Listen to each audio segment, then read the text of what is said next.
Welcome back to the deep dive. Today we're tackling a supply chain shock that has become painfully obvious on pretty much every receipt for new electronics.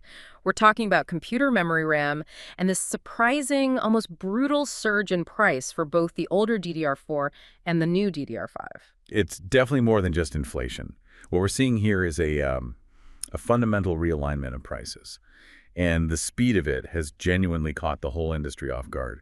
We aren't just talking 10 or 15%. Oh, surprised is an understatement. Yeah. I mean, if you were looking at memory prices, say, late 2024, and you look now, some of the high-demand kits have literally doubled in cost. And that shockwave is hitting everyone, you know? The gamer building a PC, the big corporation signing an OEM contract, even the cloud giants. Precisely. The sources you shared really highlight that this isn't some simple market blip. It's a perfect storm. It's a mix of financial strategy, explosive new tech demand, and a product upgrade cycle you just can't avoid. Okay, so let's unpack this. Our mission for this deep dive is to figure out the three major forces that collided here. And I guess to start, we have to look at the beginning of the chain, supply. Why on earth did the world's biggest chip makers intentionally produce less of something they knew the world would need? It sounds like bad planning. It sounds like it, but it's actually a necessary, if painful, market correction. It's rooted in what they call the boom-bust cycle of the semiconductor industry. Yeah. If you rewind to 2023, maybe early 2024, the situation for DRAM makers was dire.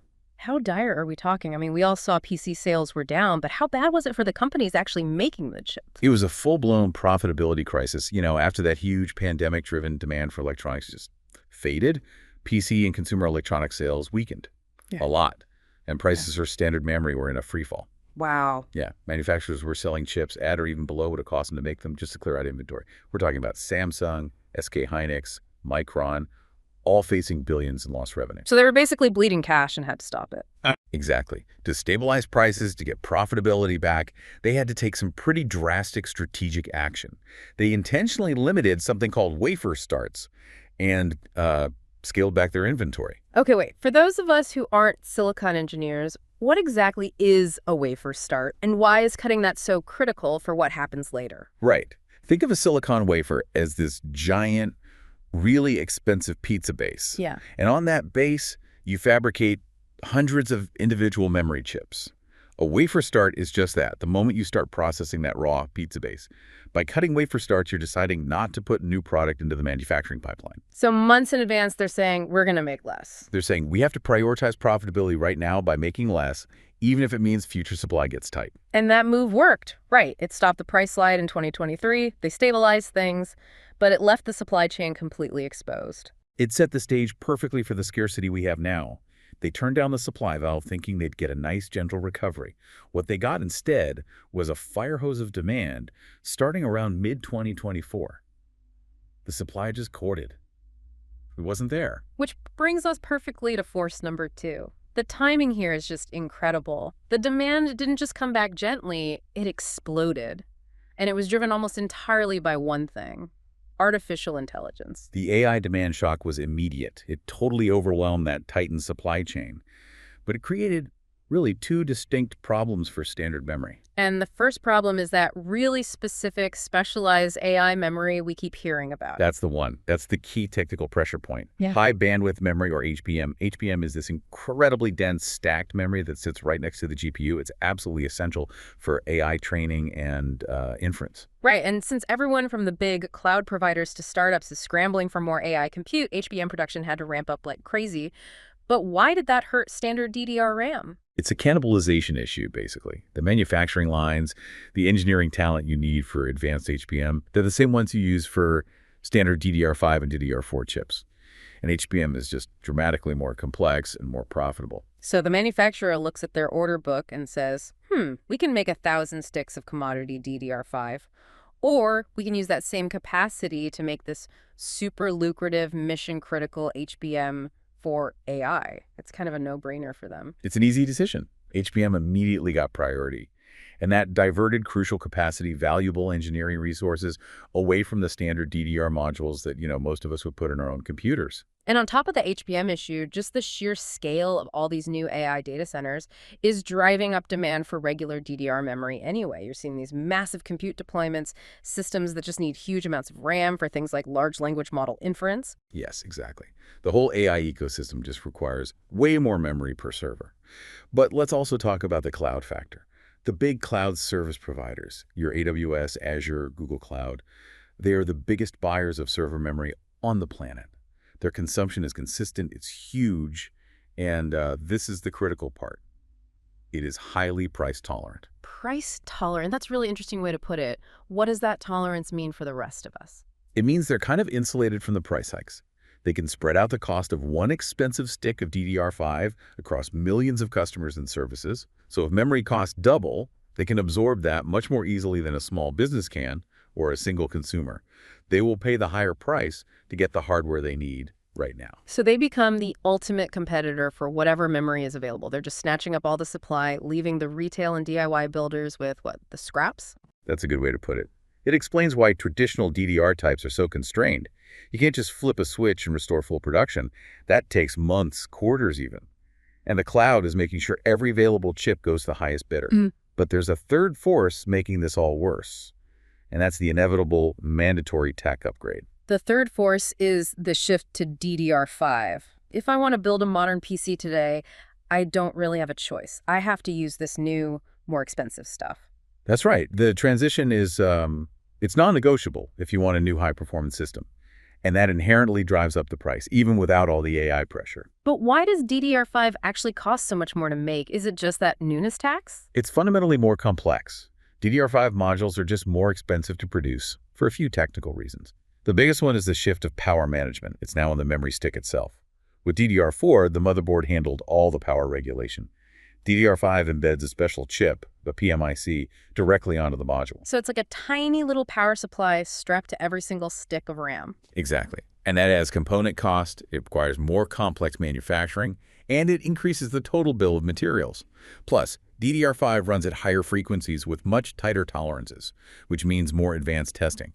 All of that drives up the cost before it even leaves the factory. And you have to assume, from a business perspective, the manufacturers are using this shift to fix their margins, right? They absolutely are. DDR4 was a commodity for years. The margins were razor thin. So the move to DDR5 is the perfect chance to capture a higher profit margin. They're selling a premium product, and the current scarcity just ensures they can keep that premium pricing. It stabilizes their income after that awful 2023 downturn. This tech lock-in is such a painful trap for the consumer. If you're building a new PC today, you can't just say, you know what, I'll stick with the cheaper, older DDR4. You are forced into the high price market. And the CPU platforms are accelerating it. Intel's latest platforms mostly use DDR5 and AMD's AM5 platform. It's been DDR5 only from the start. So all the system builders who smartly waited for DDR5 prices to come down, they're now forced to buy in at the absolute peak of the market. So, okay, let's bring this down to the ground. What does this all mean for us, for you, the listener, and for big enterprise budgets? Give us the painful specifics for the consumer PC market. The impact is pretty profound. I mean, memory is a core component. Let's take a budget gamer. A year ago, you could probably find a decent 32 gig DDR4 kit for under $60, maybe $70. Now, a comparable DDR5 kit, it's starting closer to $100. That 40 to 60% jump really changes the math on a sub-$1,000 build. Wow, yeah, you're adding an instant 30 or 40 bucks to the system cost for what used to be one of the cheapest parts to buy. And if you're looking for performance, the sticker shock is even worse. Those high-speed, low-latency DDR5 kits that were maybe 120, 130, now they're pushing 200, even 220. It's pushing entire PC budgets up. People are having to downgrade their graphics card or their CPU just to afford the memory. Okay, let's shift from the desktop builders. What about the laptop market and the really serious enterprise buyers? In laptops, especially the thin and light ones, you see a lot of soldered memory. It's, permanently attached. Because it's fixed, the OEMs, the laptop manufacturers, they just pass that increased DRAM cost directly into the retail price of the device. So that entry-level work laptop that was maybe $650 is now $750, and you can't even upgrade it later to save money. Exactly. It just shrinks the value options for consumers. The manufacturer isn't eating the cost, they're passing it straight down to you, making the entry point for essential tech more expensive. And what about the big companies, the ones running massive data centers? They can't just decide to use less memory. And that's the critical crunch for enterprise. Any organization with memory-bound operations, think huge virtualization clusters or edge servers, they depend on RAM density. They're facing these huge, unavoidable cost increases. Because they need a certain amount of RAM per virtual machine, per workload, just to keep things stable. Correct. And for some industries, like, say, high-frequency trading, they need deterministic latency. So if a financial system needs 256 gigs of RAM to guarantee a transaction speed, they can't just get by with 128 to save a buck. They have to absorb those higher costs. And that ultimately hits their operational budgets and could even delay IT refresh cycles across the board. This sounds like a problem that is not going away anytime soon. So let's look ahead. How long is this going to last? Can we just wait it out? The outlook is extended, unfortunately. Based on supplier roadmaps and how fast they're ramping up production, most forecasts suggest these elevated RAM prices are going to stick around through most of 2026. We might only see things start to moderate as we get into 2027. 2027. That is a very long time for a market to deal with this kind of pressure. It is, and even that timeline depends on a few key variables. We need to see big, uninterrupted increases in DDR4 and DDR5 wafer starts. We need smooth transitions for the next generations of HBM. And critically, this blistering pace of AI server deployment has to slow down at some point. I saw one pretty extreme headline that compared RAM to becoming the new Bitcoin, with fears that 2026 could see prices 10 times what they are now. That sounds a little hysterical, but it does speak to the anxiety out there. That is definitely the extreme view, but it highlights the unique tension in the market right now. The manufacturers are deeply, deeply resistant to a quick reversal. The only thing that would crash prices quickly is massive overproduction, and they are not willing to go back to that costly boom-bust cycle where they flood the market and destroy their own profits. So they're financially incentivized to keep supply just tight enough to keep prices high for the next couple of years. We're not likely to see steep price cuts unless something huge changes. Exactly. They are managing supply to maintain profitability. They're prioritizing premium products like HBM and essentially treating standard memory as a lower priority until the profit margins justify a full production ramp-up. So to summarize our deep dive here, this isn't just one thing. It's a perfect storm. It's the strategic supply cuts from 2023, meeting the overwhelming price-tolerant AI demand of today, all made worse by the expensive mandatory shift to DDR5. That combination pretty much ensures that high costs are locked in for the foreseeable future. And I think this raises a final really important question for you to think about.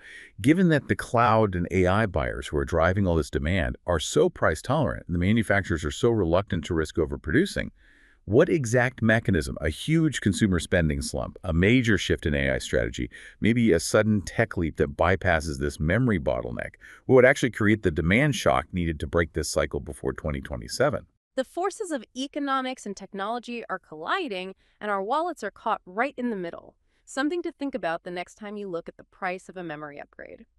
Thanks for joining us on this deep dive.